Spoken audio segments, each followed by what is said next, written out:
Imaginez que Friedrich Nietzsche, le philosophe le plus radical de l'histoire, vous regarde droit dans les yeux et vous dit « Les idiots dirigent le monde parce que vous le permettez ». Choquant? Peut-être. Vrai? Absolument. Aujourd'hui, nous allons plonger dans les abysses de la psychologie humaine pour comprendre pourquoi les médiocres gravissent les échelons du pouvoir tandis que les esprits brillants restent dans l'ombre. Pourquoi votre patron incompétent gagne plus que vous? Pourquoi les politiciens les plus vides remportent les élections? Pourquoi les influenceurs sans substance accumulent des millions de followers? Nietzsche l'avait prédit il y a plus d'un siècle. L'homme est quelque chose qui doit être surpassé. Mais au lieu de nous surpasser, nous avons créé un monde où la médiocrité triomphe. Dans les prochaines minutes, je vais vous révéler le mécanisme psychologique pervers qui pousse les masses à suivre les incompétents. Comment les vrais leaders sont systématiquement écartés du pouvoir? Pourquoi votre intelligence pourrait être votre plus grande faiblesse? Et surtout, comment renverser cette logique destructrice? Préparez-vous à remettre en question tout ce que vous croyez savoir sur le leadership, l'intelligence et le succès. Car après cette vidéo, vous ne regarderez plus jamais le monde de la même façon. La vérité fait mal, mais elle libère. Êtes-vous prêt à affronter cette vérité? Friedrich Nietzsche n'était pas seulement un philosophe. C'était un prophète de l'effondrement humain. En 1886, dans Par-delà bien et mal, il écrit ces mots terrifiants. Le danger qui menace les hommes supérieurs, c'est qu'ils deviennent la proie des hommes inférieurs. Il voyait déjà ce qui nous arrive aujourd'hui, l'inversion totale des valeurs. Nietzsche avait identifié ce qu'il appelait la morale d'esclave, cette tendance perverse de l'humanité à célébrer la faiblesse, à vénérer la médiocrité et à punir l'excellence. Selon lui, nous avons créé une société où être normal est devenu la plus haute vertu. Mais pourquoi? Parce que les masses ont peur. Peur de leur propre insignifiance, peur de reconnaître leur médiocrité. Alors elles élèvent au pouvoir des reflets d'elles-mêmes, des leaders aussi limités qu'elles. Nietzsche appelait cela le ressentiment, cette haine sourde que les faibles nourrissent envers les forts. Au lieu de s'élever, ils préfèrent rabaisser. Au lieu de grandir, ils préfèrent rétrécir le monde à leur taille. L'homme supérieur se distingue de l'homme inférieur par le fait qu'il voit et entend infiniment plus de choses, disait-il. Mais cette supériorité devient un handicap dans un monde qui récompense l'aveuglement volontaire. Le philosophe avait prévu l'émergence de ce qu'il appelait le dernier homme. Cet être satisfait de sa petitesse, qui cligne de l'œil et dit « Nous avons inventé le bonheur ». Ces derniers hommes sont aujourd'hui nos dirigeants. Ils ne créent pas, ils gèrent, ils n'inspirent pas, ils rassurent, ils ne défient pas, ils se conforment. Et nous les suivons parce qu'ils nous ressemblent. L'histoire nous offre un laboratoire terrifiant de cette dynamique. Prenons l'exemple le plus glaçant, l'Allemagne de 1933. Comment un peuple parmi les plus cultivés d'Europe a-t-il pu élever au pouvoir un homme que ses propres généraux décrivaient comme un caporal hystérique? Comment une nation de philosophes, de compositeurs et de scientifiques a-t-elle choisi la médiocrité incarnée? La réponse est dans le mécanisme que Nietzsche avait prévu. Les masses ne choisissent pas le meilleur, elles choisissent celui qui leur ressemble le plus. Hitler n'était pas un génie, il était l'Allemand moyen amplifié. Ses frustrations étaient leurs frustrations, ses ressentiments étaient leurs ressentiments, ses peurs étaient leurs peurs. Il ne leur proposait pas de grandir, il leur proposait de rester petits tout en se sentant grands. Pendant ce temps, où étaient les vrais leaders? Albert Einstein avait fui, Thomas Mann était en exil. Les intellectuels authentiques étaient réduits au silence ou éliminés. Pourquoi? Parce qu'ils dérangeaient, parce qu'ils forçaient les gens à réfléchir, parce qu'ils exigeaient un effort.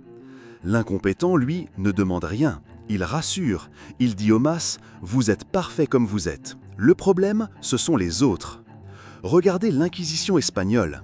Pendant des siècles, les esprits les plus brillants ont été persécutés par des médiocres terrifiés par la connaissance. Galilée forcé d'abjurer par des hommes qui ne comprenaient même pas ses découvertes. Ou prenez l'Union soviétique. Staline, un bureaucrate sans vision, a éliminé systématiquement tous les révolutionnaires authentiques. Trotsky, l'intellectuel, a été assassiné. Les vieux bolcheviks liquidés. Pourquoi? Parce que leur intelligence était une menace pour sa médiocrité. Le pattern est toujours le même. Les systèmes humains évoluent naturellement vers la médiocrité. C'est une loi aussi implacable que la gravité. Et nous applaudissons, parce que voir des médiocres au pouvoir nous rassure sur notre propre médiocrité. Aujourd'hui, regardons notre époque avec les yeux de Nietzsche. La Silicon Valley, ce temple supposé de l'innovation, nous offre l'exemple parfait de cette inversion des valeurs. Elizabeth Holmes, la fondatrice de Theranos, a trompé le monde entier avec une technologie qui n'existait pas. Comment? En maîtrisant l'art de la médiocrité charismatique. Elle ne parlait pas science, elle parlait disruption. Elle ne montrait pas de résultats, elle vendait des rêves. Pendant ce temps, où étaient les vrais scientifiques? Dans leur laboratoire, ignorés, sous-payés, écartés des médias parce qu'ils disaient des vérités complexes au lieu de promesses simples. Holmes incarnait parfaitement ce que Nietzsche appelait l'acteur, quelqu'un qui joue un rôle sans substance réelle. Et le monde l'a adoré, jusqu'à ce que le château de cartes s'effondre. Regardez les réseaux sociaux. Qui obtient le plus de followers? Les philosophes? Les scientifiques? Les vrais penseurs? Non. Les influenceurs qui simplifient tout, qui transforment la complexité du monde en slogans digestibles, qui disent aux gens exactement ce qu'ils veulent entendre. Pendant ce temps, TikTok récompense la médiocrité avec une précision algorithmique terrifiante. Plus c'est simple, plus c'est viral. Plus c'est profond, plus c'est ignoré. Prenez le monde politique contemporain. Trump, Bolsonaro, Johnson. Qu'ont-ils en commun? Ils ne sont pas les plus intelligents de leur parti. Ils sont les plus relatables. Ils parlent comme les lecteurs moyens, pensent comme les lecteurs moyens, simplifient comme les lecteurs moyens. Pendant ce temps, les politiciens avec de vraies compétences, de vraies visions, restent dans l'ombre. Pourquoi? Parce qu'ils demandent un effort intellectuel, parce qu'ils admettent la complexité du monde au lieu de vendre des solutions miraculeuses. C'est le paradoxe de notre époque. Nous avons plus d'accès à la connaissance que jamais, mais nous choisissons l'ignorance. Nous avons plus d'outils pour développer notre intelligence, mais nous préférons la paresse intellectuelle. Nietzsche l'avait prédit. L'homme préfère vouloir le néant plutôt que de ne pas vouloir. Nous préférons suivre des leaders vides plutôt que de faire l'effort de comprendre la complexité du monde. Voici le mécanisme psychologique qui explique tout. L'effet Dunning-Kruger. En 1999, deux psychologues ont découvert une vérité dévastatrice. Plus quelqu'un est incompétent, plus il surestime ses capacités. Et inversement, plus quelqu'un est compétent, plus il doute de lui-même. Cette découverte révolutionnaire explique pourquoi les idiots dirigent le monde. L'incompétent ne connaît pas sa propre incompétence. Il vit dans une bulle de confiance aveugle. Il n'a jamais assez appris pour comprendre à quel point il ne sait rien. Pour lui, tout est simple, toutes les solutions sont évidentes, tous les problèmes sont faciles à résoudre. Cette ignorance béate devient sa plus grande force dans la course au pouvoir.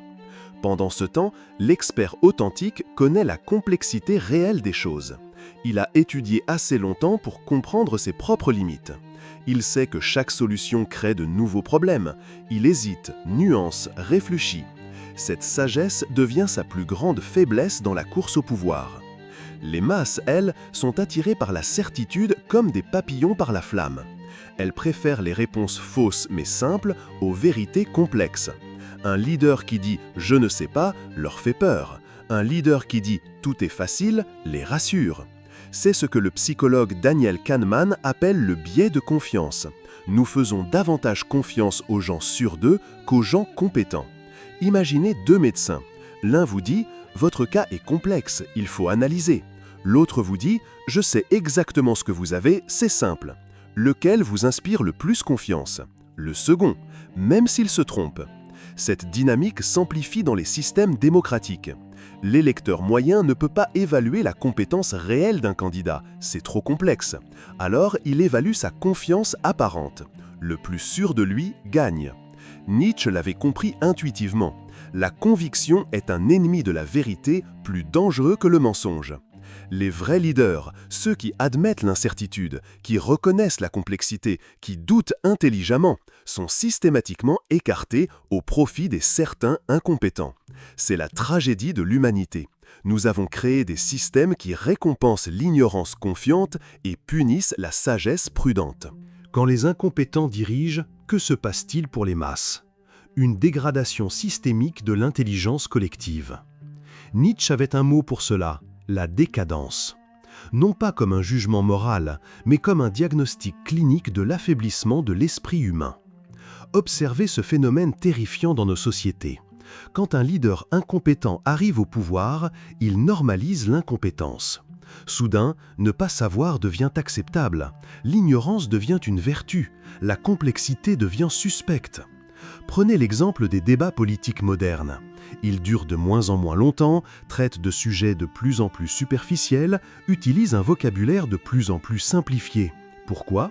Parce que les leaders médiocres ont besoin d'un électorat médiocre pour survivre. C'est ce que les psychologues appellent l'effet de régression vers la moyenne appliqué à l'intelligence sociale. Quand le niveau des dirigeants baisse, le niveau général de la discussion publique baisse aussi. Regardez l'évolution des médias. Les journaux d'il y a 50 ans utilisaient un vocabulaire 3 fois plus riche qu'aujourd'hui. Les discours politiques d'il y a un siècle développaient des idées complexes sur des pages entières. Aujourd'hui, tout tient en 280 caractères. Cette simplification n'est pas un accident, c'est une stratégie. Les leaders incompétents ont besoin de réduire le niveau général de réflexion pour paraître brillants par comparaison. Nietzsche l'avait prévu. Celui qui combat les monstres doit prendre garde à ne pas devenir monstre lui-même. Mais nous avons fait pire, nous avons cessé de combattre les monstres, nous les avons élus. Le résultat ? Une société où l'expertise est suspecte, où la nuance est faiblesse, où la complexité est élitisme. Une société où dire « je ne sais pas » est un suicide politique, où dire « c'est compliqué » est un suicide médiatique. Les masses perdent progressivement leur capacité à gérer la complexité. Elles deviennent dépendantes des simplifications. Elles exigent des solutions miracles à des problèmes complexes. C'est la prophétie autoréalisatrice de la médiocrité. Plus les leaders sont médiocres, plus les masses deviennent médiocres. Plus les masses sont médiocres, plus elles élisent des leaders médiocres. Un cercle vicieux qui nous tire tous vers le bas. Nietzsche appelait cela « l'égalisation par le bas ». Nous y sommes. Mais que se passe-t-il pour vous, individus intelligents, dans ce monde dominé par les incompétents? Vous développez ce que j'appelle le syndrome de l'imposteur inversé. Contrairement au syndrome de l'imposteur classique où les compétents doutent de leurs capacités, ici, les incompétents vous font douter de votre propre intelligence. Vous commencez à penser « si je suis si intelligent, pourquoi ne suis-je pas au sommet ?» Nietzsche avait un terme pour cette souffrance, la solitude du surhumain. Il écrivait « Les esprits libres sont les plus solitaires, car ils voient ce que les autres refusent de voir. » Cette solitude intellectuelle devient toxique. Vous regardez autour de vous et voyez des incompétents prospérer. Votre patron qui ne comprend rien à votre travail mais gagne 3 fois plus que vous. Votre collègue qui répète des platitudes mais obtient toutes les promotions. L'influenceur qui dit des absurdités mais accumule les millions. Alors vous commencez à douter. Peut-être que l'intelligence n'est pas importante. Peut-être que vous vous trompez sur votre propre valeur. Peut-être que le succès n'a rien à voir avec la compétence. Cette confusion mentale vous pousse vers 3 réactions destructrices. Premier piège, la soumission. Vous abandonnez vos standards intellectuels. Vous jouez le jeu. Vous simplifiez votre pensée pour plaire aux masses. Vous devenez ce que Nietzsche appelait un acteur de vos propres valeurs. Deuxième piège, la cynisme. Vous concluez que tout est manipulation, que rien n'a de sens, que l'intelligence est une malédiction. Vous sombrez dans ce que les psychologues appellent l'impuissance apprise. Troisième piège, l'isolement. Vous vous retirez du monde, convaincu que personne ne peut vous comprendre. Vous développez ce que Nietzsche décrivait comme la misanthropie du sage. Chacune de ces réactions vous détruit. La soumission tue votre authenticité. Le cynisme tue votre espoir. L'isolement tue votre impact. Pendant ce temps, les incompétents continuent leur ascension, nourris par votre propre retrait. Votre silence devient leur mégaphone. Votre absence devient leur opportunité. C'est le paradoxe cruel de l'intelligence dans un monde médiocre. Plus vous comprenez le problème, plus vous en devenez victime. Nietzsche l'avait prévu. Celui qui a des raisons de vivre peut supporter presque n'importe quel comment. Mais que faire quand le comment du monde nie vos raisons les plus profondes? Comment échapper à cette spirale destructrice? Comment rester intelligent dans un monde qui récompense la stupidité? Nietzsche nous donne la réponse, devenir ce qu'il appelait l'Übermensch, le surhomme. Attention, il ne s'agit pas de supériorité arrogante, il s'agit de résistance psychologique. Première stratégie, l'autonomie des valeurs. Cessez de mesurer votre valeur selon les standards du monde. Nietzsche disait « Celui qui obéit ne s'écoute pas lui-même ». Créez votre propre système de mesure du succès. Votre intelligence n'a pas besoin de validation externe pour exister.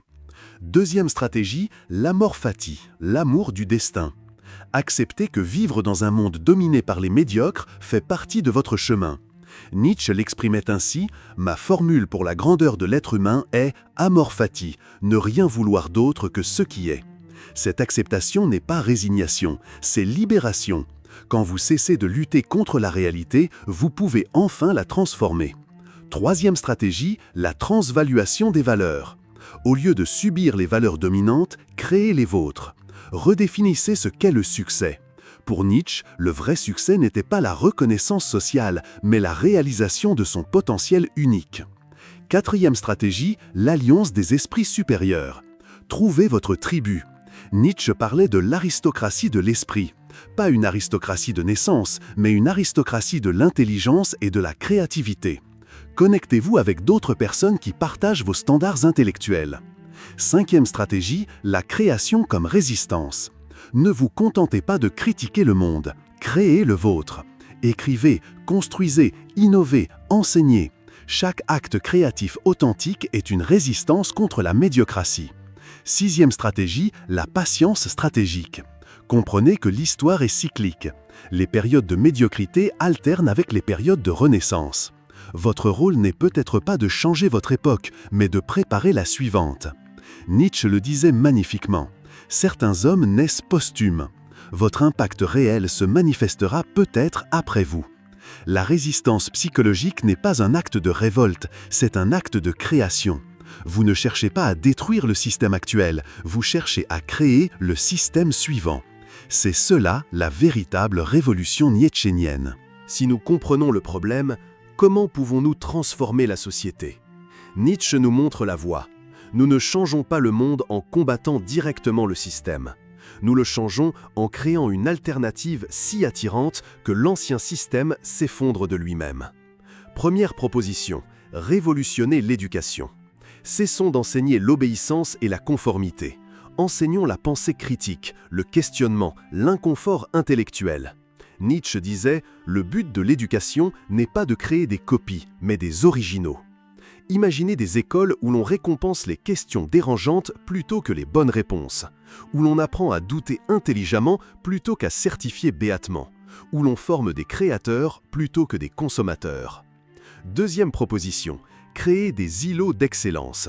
Développons des communautés, des entreprises, des mouvements basés sur des standards intellectuels élevés. Montrons par l'exemple qu'il existe une alternative à la médiocrité. Ces îlots deviendront des phares. Les esprits authentiques s'y dirigeront naturellement. Progressivement, ils grandiront et influenceront le reste de la société. Troisième proposition, révolutionner les médias et les réseaux sociaux. Créons des plateformes qui récompensent la profondeur plutôt que la viralité, qui privilégient la vérité complexe plutôt que le mensonge simple, qui célèbrent l'expertise authentique plutôt que l'opinion vide. Quatrième proposition, transformer les critères de leadership.